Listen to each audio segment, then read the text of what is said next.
The following podcast is taken from a live broadcast on Inspire FM.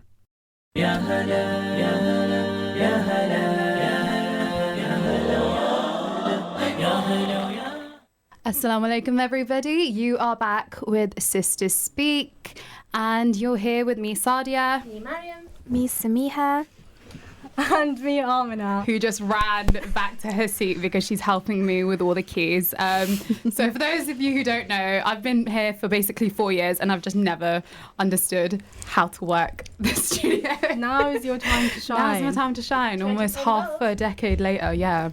So, Mariam, could you please explain to our listeners what our show's about, please? So our show is a platform for Muslim girls to voice their own opinions on current events and issues, and even form discussions on general topics such as religion, culture, politics and social media. We want to note that all opinions and views are our own and we respect all other opposing views. Yeah, thank you. So this week we're going to be discussing a few topics. Our main topic for this week is going to be discussing freedom within Asian households. And I think we really wanted to discuss this because, well, everybody in the studio today is Asian and we're women. And I feel like we've spoken about this conversation quite a lot. In addition, we're going to be talking about two hot topics. So one is going to be the rapper Dave, his performance during the Brits, because that was quite a topic that was met with loads of discussion and opposition. And also, lastly, the Regent's Park mosque attack. So firstly, before we start the show, Amina, would you like to tell our listeners how they'd like to contact us if they have any questions or anything? So you can text us or WhatsApp us on 07779 481822. You can call us in on the studio on 01582 481822, and we are on Facebook Live. So yeah, everyone wave. Yeah, go down to Inspire FM's Facebook page, and then we're right there because we're live right now. Yeah, don't forget to follow us on Instagram as well, on our personal Instagram. We are on Instagram also, at Sisters Speak. Pretty simple. No dots, no underscores. We're lucky. Just Sisters Speaking. Just Sisters Speak. You can DM us on there. We also put on our story one of those question things, so you can answer the question on our story if you want to get involved however way you'd like. Yeah. So we usually start our show with a thought of the week.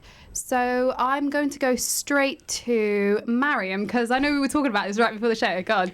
So good to be back actually after so long. So my thought of the week isn't really something major. I think just for me, because I'm in my final university, I'm in my final semester, I'm about to finish university. A lot of this period that I'm going through is kind of transitional in terms of figuring out how to take every opportunity outside of university and kind of move away from the bubble that I've been in for 3 or 4 years. So I think for me, it's my thought of the week really surrounds the idea of kind of pushing your boundaries. A lot of people might know me from before from other shows, that how I've been quite I've not been the person that's mostly goes forward for every opportunity. I tend to kind of sit back a little bit because I feel quite scared, or I just tend to have fear towards anything that's new or change or big changes. So recently I decided to run in my university elections, and that's a very major thing, especially in my university, where what happens is you run in elections and you represent the cohort. So we have 24,000 students at university, and you become one of the student leaders of them. Since I decided, so many students, it's so crazy because I haven't even announced it. So many students have come up to me and others, are you running for election? I'm just like, whoa. Mariam's a BNOC now, a big name on campus. Whoa, like, how do you guys even know I'm running for elections? I literally just decided myself, like, in my own head, like, how is this even possible? See, everyone believed in you before you even believed in yourself. Exactly. This is what I want to say. So a lot of people have actually come up to me and said to me that I really believe in you and I believe that you'll be able to do it. Oh, and that's it's not so just sweet. 1 or 2 cases, like across different student cohorts. So for me it's crazy because like how have I like I don't even remember interacting with them or impacting them, but it's just because I've been quite involved in different societies, I love that. and I've been involved with you've really been on it. Yeah, I've been like even cultural societies. I ran my own poetry slam society. I even started my own radio show on campus. So there's been a lot of things that I've been involved with, but I didn't. You really did uni, right? I tried to involve myself in a lot of things, and so now it's just like it's crazy to see how much support I'm getting before the election, and even then, I also believe, like in terms of Islam, I believe that whatever happens, it's going to be the best for me. So even if I don't get the position, the amount of support that I'm seeing and the power people are coming to me and supporting me, it's just so heartwarming. It's just. I bet you feel really empowered as well. So empowered, like, and encouraging me and motivating me, like actually I can make a change and I can pitch myself forward, because a lot of my university is quite diverse. So 50% of our student cohort is BAME, from a BAME background. So my overarching kind of thought of the week is that, believe in yourself. I think that's quite a cliche thing, but you never know what opportunity lies around the corner unless you put yourself forward. Yeah, can I just say, like, I feel like Mariam has come such a long way. Like, when she first started this radio show, she was so anxious about even speaking on radio. Now she's running for a major role in her uni. I'm so proud of you, man. Yeah. It's almost parallel to my confidence, because I wasn't able to speak, as Sadia said, and this show has really enabled me to kind of put myself forward. So, yeah. Oh. That was so happy to have you. Inspiration right in the studio. How do we top that? Okay, so Samiha, what's your thought of the week? So my thought of the week is something I came across, and it's from Rupi Kaur's The Chase, and she says, "If you got any more beautiful, the sun would leave its place and come for you." And I just think that it's really about appreciating ourselves. And her caption, she says, "Your life is a work of art and you deserve to be hugged by all the warmth in the world." And right now, it's like there's so much going on. So it's nice to kind of take a step back and just accept that if there is so much wrong in the world, at least you yourself, you're good enough. The end.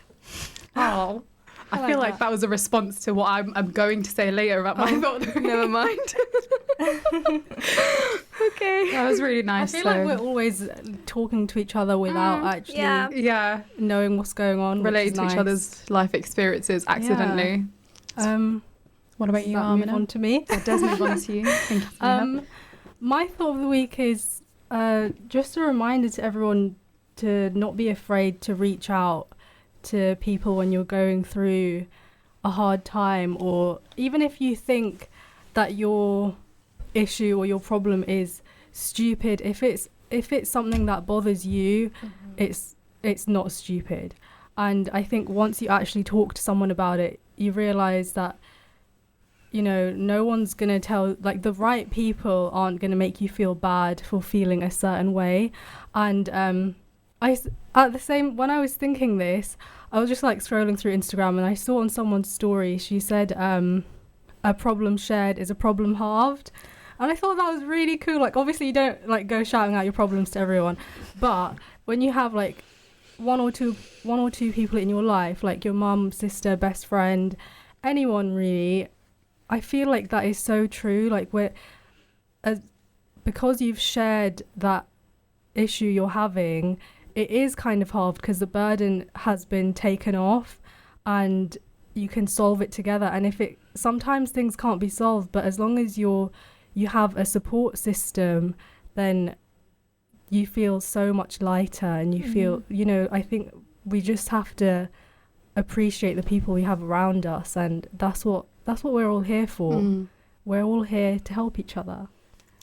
That's so encouraging, Amina. Yeah, I don't even see it as a burden. I mean, if someone's important to you, then it won't be a burden. It wouldn't be a burden. In fact, they would not want to see you suffering. Yeah. So in that sense, it will help you to kind of at least unleash any negativity that you're kind of boiling up, and maybe they will be able to put things in perspective as well. But I really like what you said, how like, if people really do care for you, then they'll be there regardless. So you shouldn't have that worry.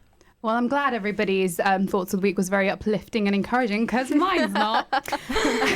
Well, we're here to help you. Yeah, I wish I did it first, so then you guys could have responded with yours.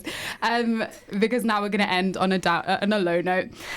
So my thought of the week was generally just feeling quite overwhelmed post-uni, with the 9 to 5, and then I've got radio, and then I've got another side project, and then I've got another side project, and then there's like, I want to apply for more jobs, and then there's the social life, and there's just so much going on at one time, and really nothing really prepares you for this. And how to balance it, I don't really know. I'm not doing it that great, but at the same time, as much as I'm complaining right now, I'm also grateful that I have all these things that I'm working on, because I know in the end it will work out.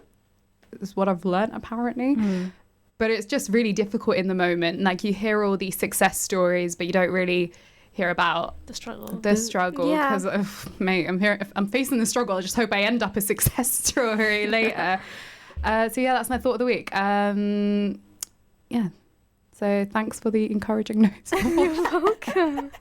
But you know what? I think it will be a relief for a lot of people to hear that. Because like you said, it's reality. we always hear like people being successful, but we don't actually see that. Yeah, like everyone's struggles are valid.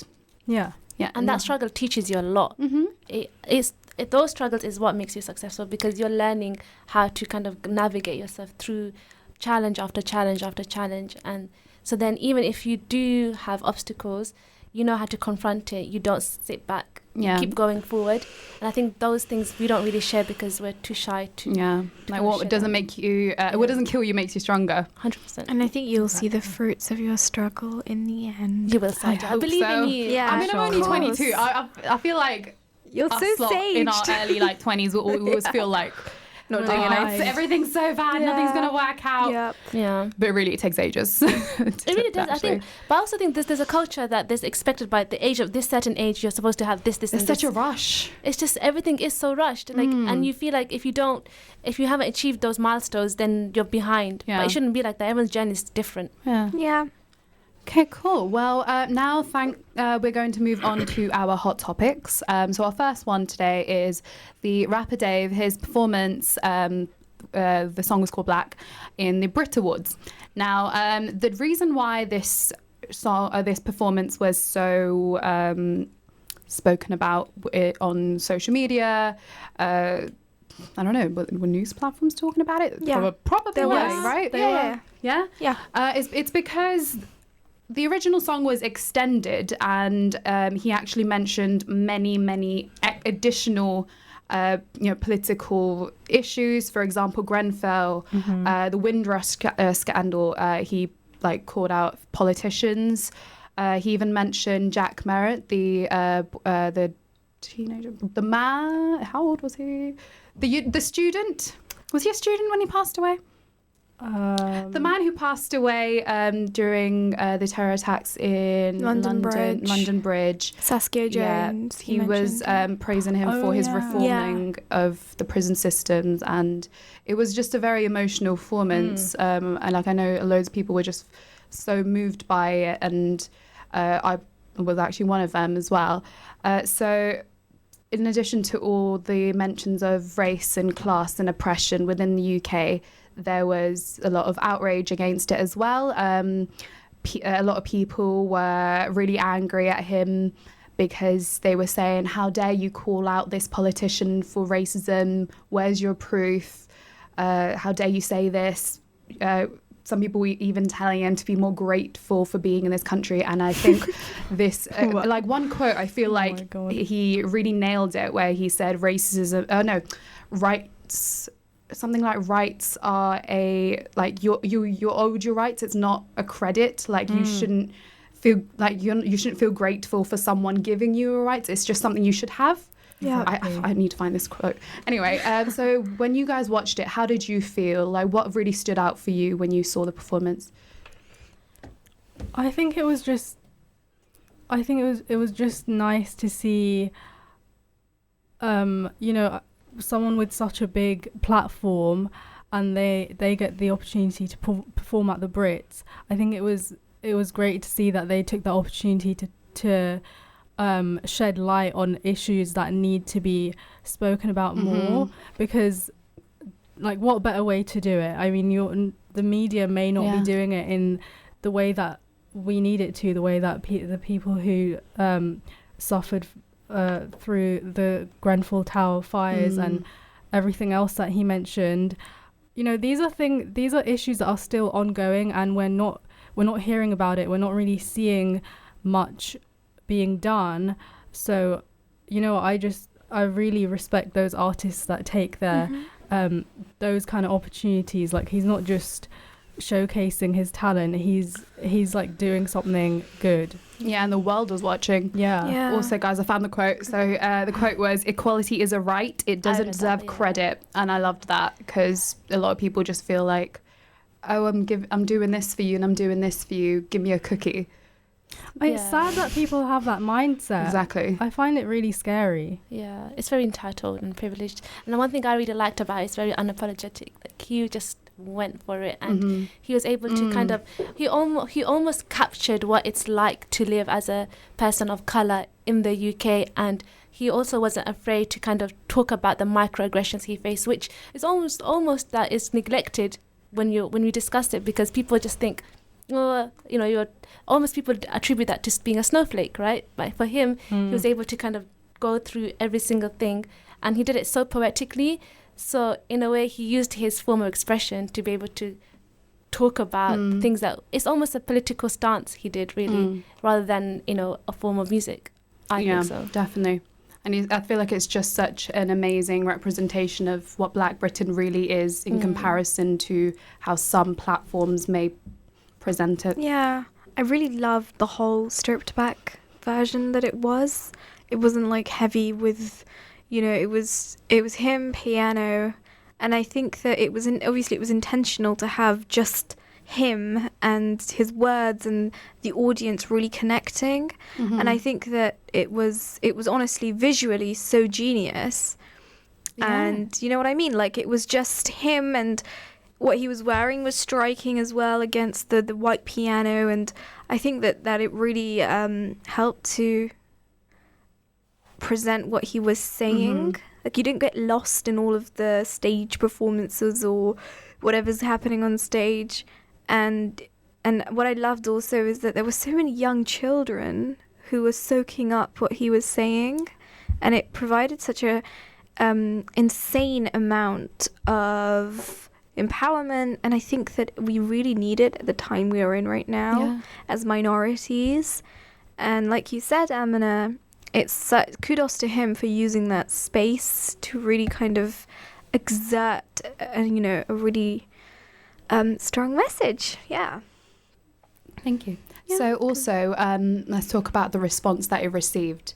So I actually like ranted about this on social media about how I felt like his performance on racism was just met by more racism, and I just felt like that is really ironic. That is absolutely perfect, and it just goes to show exactly what he was talking about in the first place.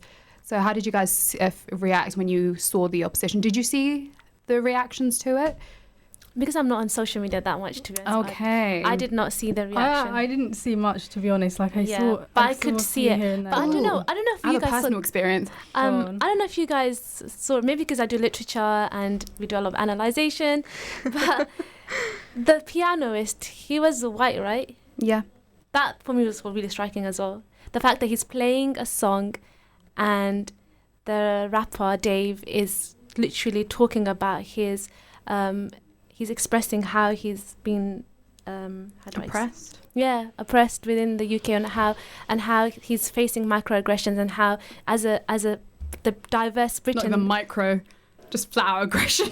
macro, whatever it is, but and how UK kind of like prides itself in being so diverse and how being so inclusive, but here in this Brit Award, he's been giving real life examples and institutional examples of how people of the minority, and especially they saying that how if you're born in this country, you're British, and therefore you should be all seen as equal, right? And that is that. And that's that, but it's not the case. These are the examples that he was giving.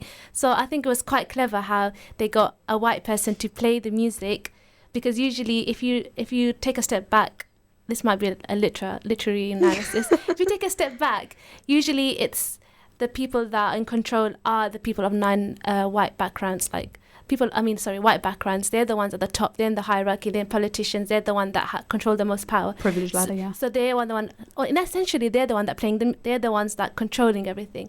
Whereas he's still playing the music. The white person's still playing the music, but you can only hear what the words he's saying. The person of color, which I think is quite Powerful. Wow.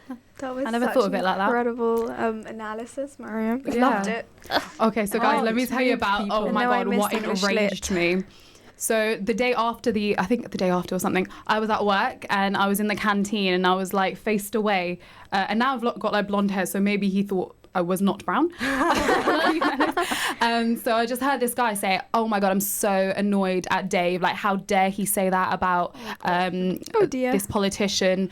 Like, and then he said, personally, I feel like it's just as bad as racism to call someone a racist without proof. Gosh. In my head, I was like, you're joking. That sounds like I needed to leave that room. I was shocked. I can't believe you would say that somebody who I personally consider to have evidence to be racist isn't racist. And secondly, to compare that to actual racism and oppression, I thought that's ridiculous and such a example of privilege and how you don't Exactly, experience yeah. things, so you don't even want to look for it. I think they like to victimize themselves when Yeah. when it's like how Some people, a child, when they're in trouble, they say, no, but he did that too. And, no, but I'm hurt because he told off me. Do you know what I mean? It's not That's how oppression a Olympics, yeah. 5-year-old acts. And this is how these privileged white males are acting. They're acting like Some 5-year-olds. Yeah, so do you guys want to say something? No, I just wanted to say that I think there's a lot of selective viewing happening. I think certain individuals who might have watched Dave's performance probably only heard what they felt was offensive Yeah, and wrong because they have been conditioned, or some individuals are so conditioned, and I feel like they're so sheltered and they don't really expose themselves to anything that challenges what they believe, and as a result you're always going to have a couple of people who are going to find fault with anything that anyone says against the status quo. But like he said, he was immensely unapologetic, so good for him. So before we need to finish this topic up so we can talk about the next topic, which is the Regent's Park mosque attack. So I think this was last week. A man, went into Regent's Park Mosque and he stabbed the man who was leading the prayer in the neck. Now the victim is alive and it's been named as it's been named as GBH, the attack. So I just want to discuss that. So I feel like a lot of us in this room are kind of a little bit offended at how the verdict has come about. Does anyone want to expand? I think, sorry, I'm going to do it too. No, go. I think when a GBH is given out, it's not... it's in situations where it's on the street or, but this wasn't on the street. I feel like this was in a safe sanctity, a place where it was supposed to be secure. And I think that maybe it kind of takes away from the whole seriousness of the issue when you deliver a verdict that is just it's not just GBH, but I feel like it should have been something that addressed that it was in a religious place, a place of safety and security, and I think it just takes away from that, to be honest. Definitely. Yeah, and I just think it's sad that this has happened in a mosque, because it's supposed to be a community centre. It's if you go to any masjid, especially Regent's Park Mosque, it's always, the doors are always open for any mosque, because as Muslims we want to welcome people from all walks of life, and that it kind of, I don't know, it just kind of, it hurts because you're opening your arms to people and you're being kind to them, giving them a place to sit. Sometimes there's even food there. And then, the man who got stabbed was the muezzin, so he's the one who calls the adhan, and he was 70 years old. And it just makes you think, like, he didn't deserve that. No. And he even forgave him afterwards. Yeah. I think he even said afterwards that he's forgiven him, and I don't know, it's just, I was just kind of speechless when I saw that, because It's so Muslim of him, isn't it? He stabbed me in the neck, but I still forgive him. I know. It was just so lovely. Yeah. I mean, it's lovely that he forgave him. But yeah, I don't know, it's scary because it makes you think that could happen to any of us. Like, it could happen to like maybe our own uncles or grandparents or dads or brothers in the mosque, like how are we supposed to know? Because we're not gonna shut our doors. That's not what Islam is about. We want to keep our doors open. We want to welcome anyone in. If they have any questions, we want to answer them. And I feel like a lot of us feel really cautious and scared now since the attack. Like, I was in London during that day and my mum was frantically calling me and telling me to come home because this has happened. Whereas if it was just a regular stabbing anywhere, she wouldn't care. She wouldn't have even heard of it, quite frankly. But because it was one in a mosque, it's like there's Islamophobia going on right now, that there's people stabbing Muslims within mosques. Get home. I don't feel comfortable with you being around. On that note, I actually found myself telling my husband to go to Friday prayers in an unknown, quiet mosque in some, isolated space. Well, thank you all for listening. That's the end of our first half. Please join us in our second half. Assalamu alaikum. Assalamu alaikum, this is Atif Nawaz. Listen to Inspire FM shows in your time by heading over to inspirefm.org or listen on Apple Podcasts or Spotify.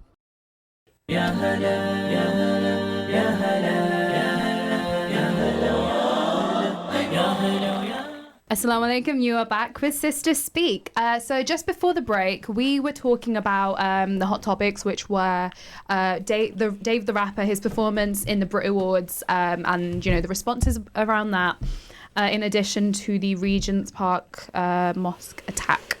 Now we've finished that, we're going to be discussing the concept of freedom within Asian households, as we are all Asian women in this room, and we really, really wanted to discuss this due to our personal experiences.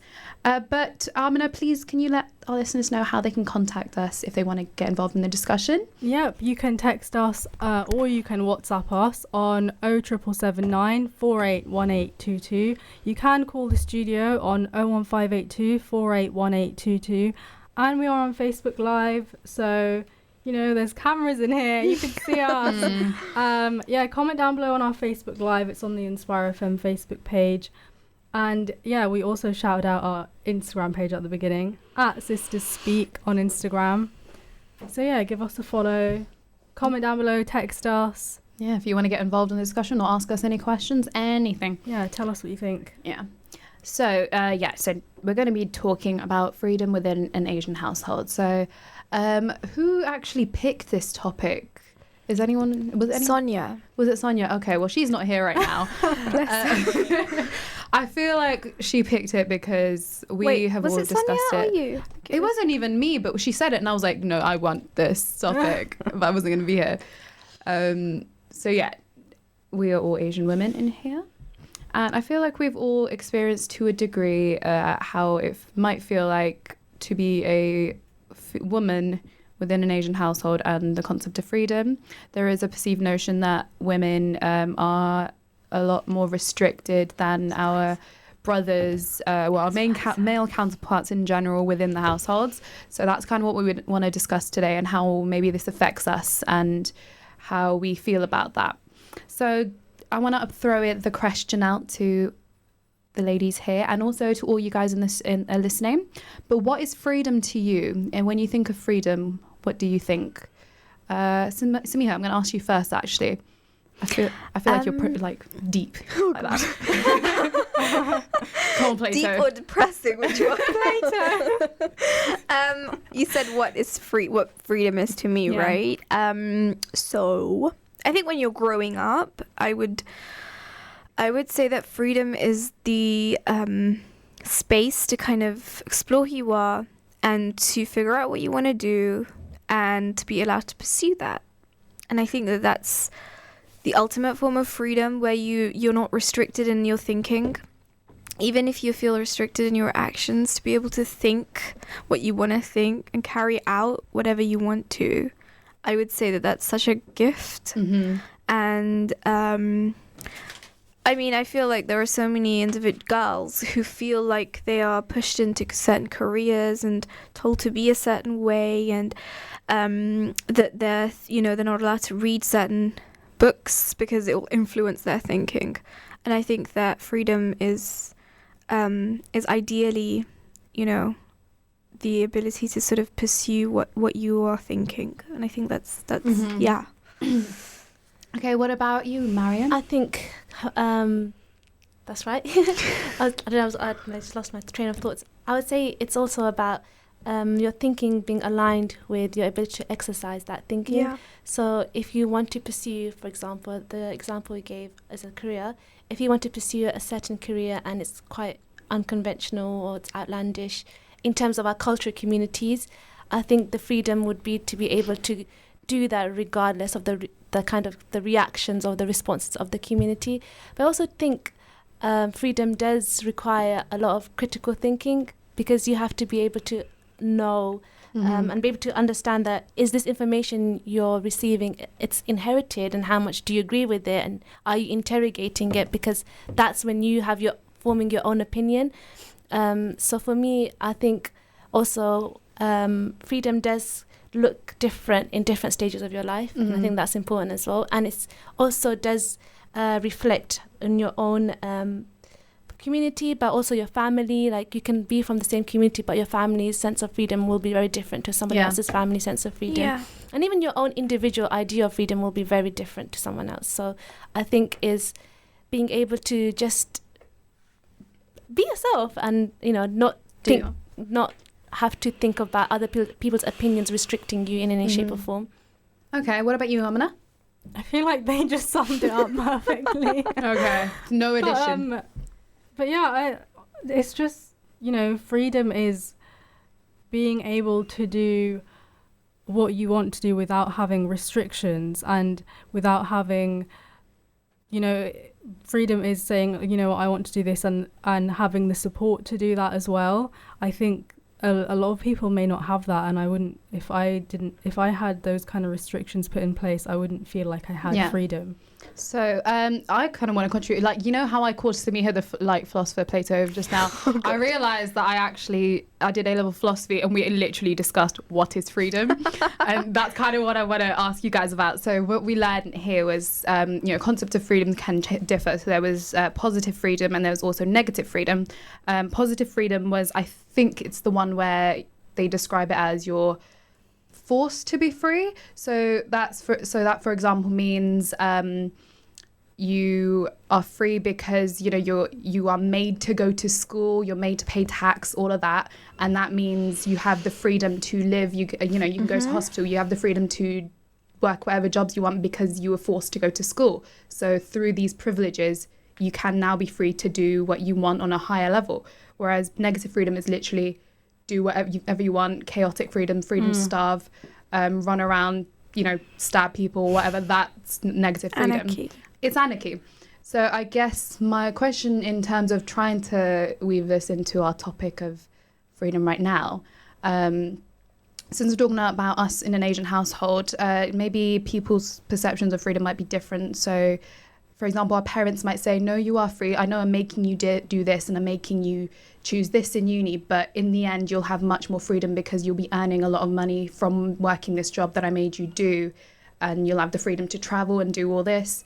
Whereas we might be like, no, how dare you tell me what to do in uni and stuff like that. I want to be free to choose what I want, even if it's not going to earn me much, etc. So how do you kind of feel about that? Which one do you think is more valid here? That's a lot to throw at you. This took a lot of lessons to understand. There needs to be like a middle way, I guess. Like, I understand when parents try to guide you through that, because they do want the best for you, and when I guess it becomes a bad thing when they're forcing a career path on you. And we have our family there, especially our parents, to guide us through life, but then we should also have the freedom to choose what we want to do in the end. Like, they can tell you, you should be let's choose a typical one, a doctor, because you're going to earn a lot of money, but then what if you don't want to do that? Then they've given you that suggestion, and then I don't think it's freedom anymore when it's being forced upon you. And I also think that you have to be understanding towards our family, like our parents' generation, because that's all they know. They've always seen very conventional careers being successful, and they haven't seen the resources or the kind of pathways for unconventional careers. So if you want to, for example, since we're in the radio studio, let's say if you want to be a radio journalist and, you know, your parents, they don't really know what does that look like and what will your future look like, they are restricting you because they think that this will create more negativity towards your life in the whole run, right? So in that sense, you do have the freedom to be able to have a conversation with your parents. You have the freedom to pitch to your parents saying, this is my passion, this is why I want to do it, and this is what it would look like in the future. This is how I'm actively going to reach my career. And compared to if I be a doctor, these are the negative drawbacks. I'm going to be unhappy. I'm not going to probably pass my exams. It's going to affect me in so many other different negative ways. And I'm not going to be happy to be able to deliver to patients because that's what the job role entails. So I think, you know, we have to understand, take a step back and kind of have this dialogue with our parents, especially if you're from an Asian household, to talk to them and tell them these are the things that we want to do, and these are the advantages and the disadvantages, and this is what it looks like. If they might have a preconception in their head because they've probably been fed through media, or they might be fed through other people telling them, oh, this is what's going to happen to your child. But I think it's a mark of maturity to be able to just have or even just having the basic communication skills, speaking to your parents, and maybe kind of unraveling their anxieties towards you know, things that they probably haven't seen before. I definitely agree that there needs to be a middle ground. So for example, like, I'm really grateful that my parents forced me to study and get decent grades, and so I could end up, you know, not listening to them and doing the degree that I wanted to. But if they didn't force me to study and all that stuff, I wouldn't be able to go to the uni that I wanted to and do the degree that I wanted to. So there is a middle ground in that, in the sense that when you're growing up, I feel like you definitely need to not have as much freedom to just do stupid things. Yeah, like, that's the whole point. Like, a child shouldn't have that kind of freedom to just, like, that's what a parent is. Yeah, exactly. And then after to an extent. Sorry, no, I was just going to say, but the guidance shouldn't be suffocating. Definitely. Because I feel like that would really put them off anything anyway. That's a good point. Yeah, and I feel like that's such a tragedy because... kids' ambitions. Yeah, and not just that, but it also creates this bitterness towards the parents, you know, and I feel like I know people who've felt like the guidance that their parents have given them has been so suffocating. They've completely rebelled, and now they're just done the complete opposite. Yeah, and it's like... Oh, is that me? Are you talking about me? Oh, no, I'm not talking about you. And I feel like it would have been so much more effective had the guidance been... gentle and maybe taking into consideration what the child wants, you know. And I feel like as a mother right now, and as parents, you know, it's a constant conversation. Like, if she throws her toy on the floor, you tell her it's bad, and you know, you say you don't do stuff like that. But as she gets older, it's going to get more complicating, you know, and it's not going to be I threw my baby doll on the floor and, you know, whatever, right? And and it's really figuring out how the approach you take shouldn't be constraining them. So guys, as you know, Asian women in the household, do you guys have brothers, by the way? I don't have any brothers. I don't have one brother. Okay, so would you say that you have less freedom than your brothers? Because that is quite a common perception of Asian households. And personally, I quite agree that brothers and sisters, daughters and sons are treated differently in what they're allowed to do and what they're not allowed to do. So what would you guys say about that? Well, for me, growing up, I wasn't treated very differently to my brother, which I'm grateful for. But I do get comments from other people, like just silly things, like if we have people over and maybe he might I'll be like, Dawood, go do the dishes. Like, you live in this house too. And they're like, what? Boy doing the dishes? Like, hello, if you live in this house, you have to do chores. Yeah. That's just human decency. But yeah, it's silly things like that are ingrained in the community that just makes you think, like, why are certain things for boys and certain things for girls? Like, small things like that, it's just what people in general should be doing. Do you know what kind of annoys me about it all, though? The fact that because society, like, it's more dangerous for girls to go out in public and on the streets and whatever. So that has an effect on our freedom. And when parents use it against us, it's really frustrating because it's a valid point. But also, for me personally, like, when this has happened, I don't want to live my life where I have to think about the risks all the time. I want to be able to take the risks but live my life. So for example, if I were to go on holiday with my friends, my brother has gone, he's younger than me, by the way, he has gone on so many holidays with his friends, but when I do it, they need to know every single detail. I've only gone once ever with my friends. Oh god. They need to know every single detail. You know, like my parents are calling me up all the time, checking where I am. You know, they at first they told me not to at all, like they were so against it, but I went and did it anyway. But when it's my brother, it's not the case, and they use the whole like, which is valid, like it's a lot more unsafe for girls to go out there, and I agree it is a lot more dangerous for women, but me personally, I don't want to live where I can't do anything, because there's so many risks in this world, and if you're always thinking about the risks, you're not going to do anything. Yeah, I think that. Sorry, you go first. No, you go ahead. I just wanted to say I like relate to that as well. Like just things. If I'm out with my friends, I feel like if I'm with a group of people, I am safe. And I totally understand when parents are cautious of their daughters going out, and like, because women as a whole, not just South Asian women, are at risk, unfortunately. It shouldn't be that way. That's not our fault, by the way. Yeah, that's not our fault.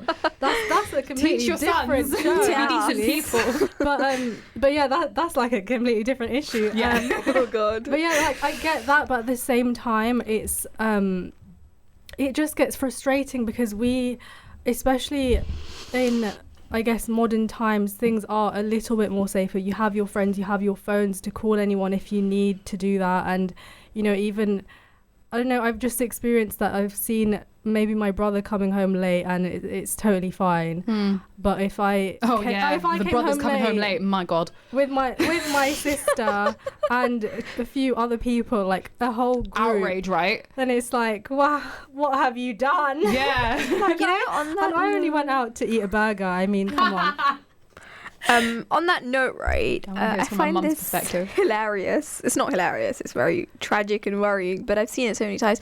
I feel like TV shows really exaggerate the whole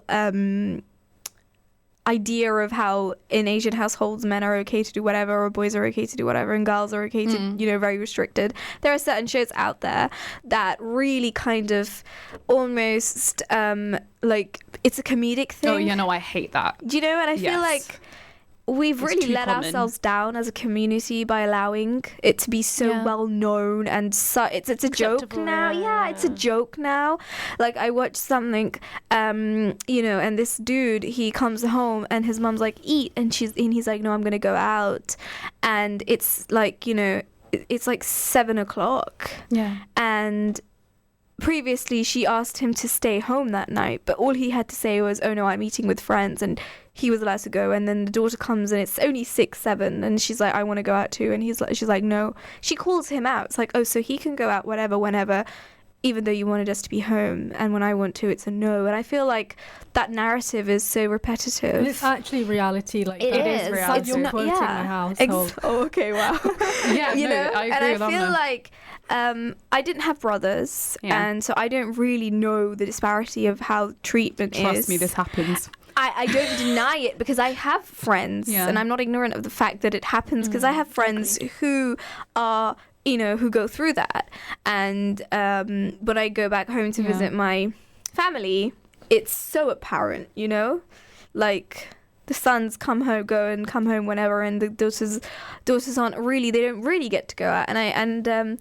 But it's just the way that the media has latched onto that narrative. I agree with you. Like, it's fine within the community to discuss it, but I really hate it when people from outside use it as a way to kind of talk down on the community. Yeah. 100%. But I think we've allowed that to be the case, right? We definitely need the alternative representation. We do, and it's Variety. so and I feel like Muslim writers are putting this out there. You know, some of these shows have Muslim writers on the team, and It's like when it's made into a joke, it takes away from the seriousness of the issue. But would you argue maybe it should still be spoken about until it actually has been sorted out if it is such a widespread issue? I think it's really intrinsic within the culture. Yeah. So it's going to just, so long as it's being enforced and that generation enforces it, it's going to happen. Because even if, you know, a lot of the times people try to use, unfortunately, religion to kind of assert those kind of values, when in theory, you know, actually the male gender is supposed to have as an active response at home as a female, in terms of, you know, cleanliness, in terms of, it shouldn't be even have to be discussed, because it should be obvious. You have to look after your own body, and you have to on your own house, right? You shouldn't be expecting someone to clean after you. But I think that, you know, why is it that the Asian men in our communities are able to have that free scope to do whatever they want? And in fact, that creates more problems in why do we feel unsafe, because they're lurking around and they'll do whatever they want. They have no sense of accountability. So again, it really does root from that. Yeah. Can we talk about how this kind of impacts us as women, as individual people emotionally, how it kind of feels to experience this and see from a day-to-day how differently our brothers, cousins or whatever might be treated in comparison to us, maybe having less choice in situations like, for example, marriage. I know Faisal wanted to discuss this, so maybe guys might have a lot more leeway compared to, men might have more leeway compared to women in terms of choosing who they want to marry in certain situations, or, I don't know, divorced women, like how people see women in comparison to men if they go and do this, if they go and do haram acts, etc. 100% women are treated like much worse in these situations, are, you know, criticized a lot more. So how would you kind of talk about that? Like talking about how like marriage and all of that, I've heard stories where boys are given more food in the household because they'll need the strength as they grow, and because they are more hardworking, they go, as opposed to the girls, they're not given as much because they're like the breadwinner. Yeah, like they're going to be a future bread. No, honestly, food. And I'm not making this up. I genuinely, someone told me this, and I didn't know whether they were kidding, but I trust the person, so I was like, okay, you're telling the truth. And I felt so sad. I was like, sustenance, like why, you know? Actually, I do agree. I've seen it as well, that a mother would give, like, for example, since we're South Asian, if they're saving curry, they'll save like six chicken wings for the son and like 2 for the daughter. Yes, like, no, honestly, she was like, they give more of the meat and more of like the good stuff because they are going to be future breadwinners, or they are breadwinners, and whereas the women are the women are told to kind of make do with whatever's left. And that's the sad thing, because I feel like in our community, women are always told, you know, you just have to work with what you have. Yeah. You know, and then the boys are told, just go out and get what you want, boy. Like, and they're on two different completely, like, they're just on two extremes. Like, the boys are told, do what you want, get what you want to get, whatever you have to do, and the girls are told, you know what, have sabr, be tolerant, like, you have to tolerate things, and life is a test. These are, I think the sad thing is that they're manipulating Islam to restrict their daughters. I mean, these are things that should be taught to everyone. Of course, have sabr, of course you should tolerate certain situations, but if you're in a situation where you're feeling, you shouldn't, if you have the chance to change something in your life, then you shouldn't be told have sabr, tolerate it, work with what you have. You have sabr, and then at the same time you should be doing what you can to have a better life. I think it's so sad seeing this happen all the time. I feel like honour is a really, really big aspect of this. Oh my God. So, for example, my dad told me that I can't choose who I get married to because he wants to pick. Like, he uses, I'm the pride of the family because I'm the first child and a girl. And I just really, really hate that, because on one point, he's calling me the pride of his family. So it's like, but at the same time, it's like, please don't use that against me so you can choose my life decisions for me. Like, I know you love me, but please let me live my life how I want it to. And please don't emotionally blackmail me to get what you want, because I'll end up resenting you if you make a decision for me and I hate it. Do you guys kind of get that as well? Maybe like being like honour being used against you in terms of you wanting to do something, but a parent or a family member or someone else is like, no, it's not what women do. It's not honourable. It's Yeah, not. I think is prideful. quite That's often not common is that using religion, actually they will say like they'll pick and tweeze certain aspects of religion, say this is what Islam says and therefore we're going to assert that, but actually that's not looking at the whole picture. And actually there's so many things that Islam is so flexible, there's so many aspects of it. It's not one box, you know, it's not one size fit all. There's so much different aspects, and then just choosing one to assert your opinion is so wrong. I feel it's very wrong. So in terms of marriage, I think, you know, if I don't agree that how people say that, you know, you should marry within your own cultures because, you know, it's easier, but then there would be no South Asian Muslims because it would be Arabs, right? That doesn't really make sense to me. So I think in that sense you have... Oh, yeah. Yeah, we would never have expanded. Yeah, so for me it's just like, okay, just because, you know, you're from that culture and you've been raised in that way, you have to understand people, Muslims that are born here, we're from a diverse community. We're from a whole different culture, We're from a technically. completely different culture. Yeah. We're in a very diverse community, and I always say that separate culture and religion has been very separated in the way we've kind of inherited it or even interacted with it, because in those countries religion and culture are One and the same. yeah, it's amalgamated as one thing. So I think that's where the disparity comes from. Okay, Samiha, wrap it up in one line for yourself. Is there anything you want to say before we finish? Fight for what you believe in because you will not regret it. Amina? Putting me under pressure now. I think, you know what, if you're a girl, you should go for whatever your brother is going for. Love that. Oh my god. If you think you're being treated differently, because you should be treated the same. Well, as siblings, you should be treated the same, and you have a right as a child. Parents have rights, and children have their rights too. So, you know, you go, girl. You go, girl. Love it. Oh my god. Sadia? Mariam? Oh, I was just going to say, you know what? You shouldn't ask me. I'm just going to say like rebel or something.